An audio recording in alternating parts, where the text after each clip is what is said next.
Here's a take so cold I probably got it out of a freezer. I think Tatsuki Fujimoto makes good manga. I've loved a lot of what he's written. I read the first 30 chapters of Chainsaw Man back when that was all there was of it and was like, this is pretty cool, I'll come back to it when there's more.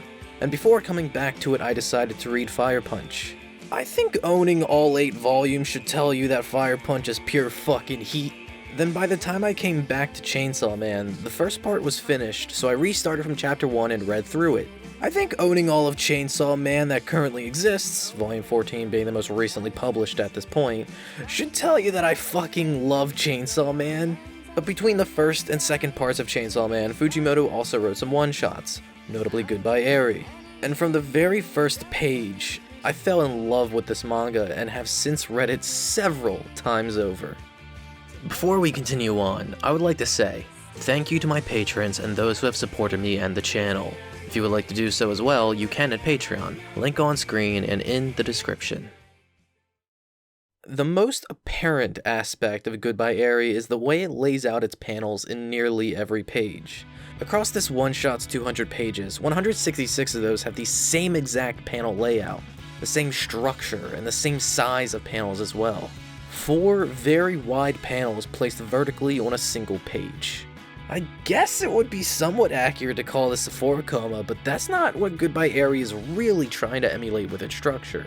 The panels are through the perspective and lens of a camera. The protagonist, Yuta, for his 12th birthday, is given a smartphone so that he is able to film and document his life. And that's what we're seeing in every panel. We're seeing all the video that Yuta has taken. But typically video is shot in a 16:9 aspect ratio. Why are all the panels so fucking wide? I feel that there's 2 reasons for this. The first is that you can fit a good number of evenly, decently sized panels on the page. While I wouldn't fully label Goodbye Eri as a hard and fast 4-coma, there's still a decent amount of pages that follow that rule and structure. But the other reason is that the dimensions of the panels are trying to emulate that of the dimensions of a widescreen movie. If you take the dimensions of each panel, you'll find that each and every one of them have a roughly 2.76 to 1 aspect ratio. Again, roughly, the shit isn't exact. But that aspect ratio has been used in some films. Most notably, the 1959 film Ben-Hur has a very similar aspect ratio. I couldn't tell you if that's what Fujimoto is going for or if that's a complete coincidence. But Fujimoto also fucking loves movies. Like, loves them. In Fire Punch, you've got characters that are straight up cinephiles, talking about shit like Dead Alive, Star Wars, and Home Alone. Like, damn, Togata is just firing as many fucking movie references as possible when they are first introduced. Then, of course, comes Fujimoto's next serialized work with Chainsaw Man, of course with no shortage of love for cinema. The dude fucking thrives on that shit. And so we get to Goodbye Eri, a manga that, for all intents and purposes, is a movie. But I'm getting ahead of myself. Yuta, for his birthday, made an agreement with his mother to film her final days before she passes from her illness. It kinda fucked up to ask a kid, but he goes along with it. And on the day Yuta's mother will die, Yuta finds himself unable to take a step in and runs away as the hospital behind him explodes. Cut to the school auditorium where his movie is being played and Yuta is mocked and ridiculed for having a tone-deaf ending. Mocked so bad, Yuta plans to run up to the roof of the hospital where his mother died to jump off of it himself. But not before meeting Eri. Hey, wait a minute, I recognize that uniform. Eri recognizes Yuta and drags him off to an abandoned building where Eri forces Yuta to watch movie after movie to improve Yuta's media literacy. As it turns out, Eri fucking loved Yuta's movie, and she decides to help him make another masterpiece. So the two of them start hanging out a lot, watching movies, developing their own, as well as developing a relationship. The thing that you're likely to pick up on while reading through Goodbye Eri is how often panels will have added motion blur. Fujimoto's work is already pretty dynamic on movement and action as is, but Goodbye Eri's use of motion blur adds a level of movement that I really haven't seen anywhere else. As the manga is trying to emulate the visual look of a movie, a lot of frames are going to be blurred in a movie as that's what you get on film with movement of any kind. It's just the nature of things. But in adding the blur, there's a lot of information you can get out of it. The direction that Yuta is moving the camera in, when a shot starts and when he's adjusting the camera, and sometimes the emotional state that Yuta is in from how shaky a series of panels might come off as. A lot of panels will also utilize repetition as well to add the dimension of time. A lot of panels are just the same as the prior, with some minor changes. There are pages where this effect is used fucking beautifully, where you can see the change of emotions on someone's face. And even on the panels that drop the dialogue during these scenes are used to let the moment breathe, to give the characters and story a moment of quietness that adds a sense of realness to everything. Not every conversation goes without a lull. At points, people need a moment to process things and to think of something to say, and the characters in Goodbye Eri do the same. This also does a lot to the pacing as well. There's a lot of panels here that are devoid of dialogue, and shit, even nearly fucking 4 pages just devoid of anything in his panels. What an insane decision to just tell the book manufacturers, yeah, print 4 pages of fucking black rectangles. That takes some balls. 200 pages may sound like a lot for a one-shot, but it really doesn't take that long to read. It's paced as if you're reading through a movie. Okay, at this point I want to start breaking down some of the themes at play, as well as the way the narrative is structured and how that contextualizes itself, but to really do so, well, that requires me to go into a bit more into what happens, and that means spoilers. I encourage you, if you haven't already, to read Goodbye Eri. Fuck it, if you've already read it, then read it again, why not? This is some good shit! Goodbye Eri is primarily about how we choose to remember someone, or how we choose to be remembered. Loss and grieving is one of those fundamental aspects of life. It's one of those things that we all go through and can relate to. Goodbye Eri focuses, though, on the memory of that person. This aspect is taken from 2 perspectives: what we leave behind to be remembered by, and how we, as individuals, choose to remember someone by.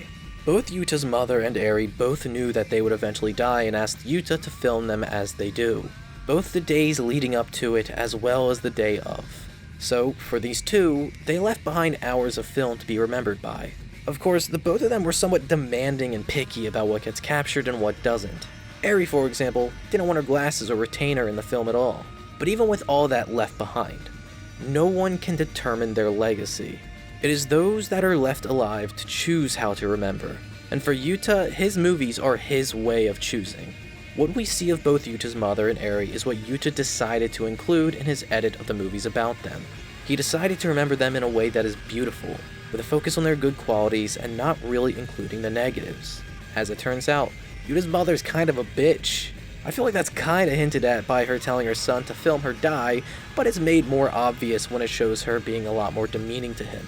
And the same can be said about Eri. Apparently, she was also a major bitch, not really having a whole lot of people she can call friends because not many people are willing to tolerate her. But again, even with all their negatives, these are still people that Yuta cared for. They are his loved ones and he can choose their legacy through his films. This is how Yuta is able to find acceptance and closure during his grieving process. And the explosion is the pure catharsis of that feeling. With that, Yuta can finally feel like he can move on.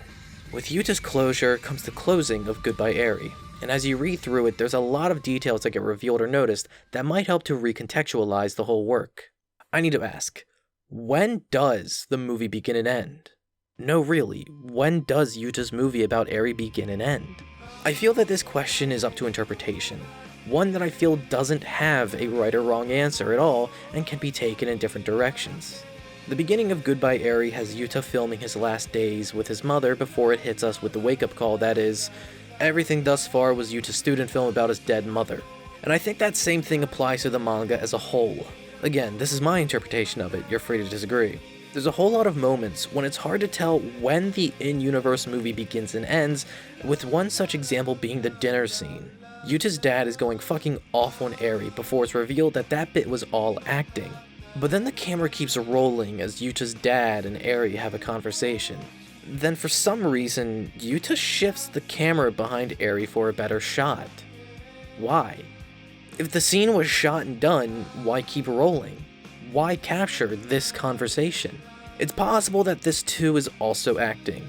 It's also possible that you could see it as Yuta just deciding to keep the video rolling because why not?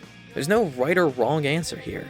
And when you get towards the end and when Yuta's second movie is shown, Yuta has a conversation with Eri's other friend. And she says to Yuta, "Didn't Eri wear glasses?" This line caught me off fucking guard. This panel made me rethink everything I had read. This is when I went back to Yuta's and Eri's first meeting and thought, where's the glasses? And not once do we see that shit, even before the two of them decide on the plot in Yuta's next movie. And then I went forward to the end, where an older Yuta goes back to the abandoned building and you see him walking in entirely from first person, only for it to shift to the third person. After he sees Eri again, does Yuta never hold a camera again? Everything is in third person, capturing angles that Yuta could not get alone. On the one hand, you could see this as scenes they filmed prior to Eri's death. But on the other, this could just be the end of the movie that is Goodbye Eri. And the fact that the entire fucking manga is in this 2.76:1 aspect ratio from page fucking 1, from the very first panel, helps lend credence to the idea that the entirety of Goodbye Eri is a film. That these are all just frames of a movie. For better or for worse, there's not many people out there like Tatsuki Fujimoto. The dude is fucking weird and eccentric, and that shit shows in his works. The stories he creates are unapologetically him, and because of that, they not only inherit that eccentricity, but they also come off as extremely personal. All of his stories, and especially Goodbye Eri, feels undeniably human in essence. They're all dealing with the same emotions and bullshit that we all do, just with that pinch of fantasy.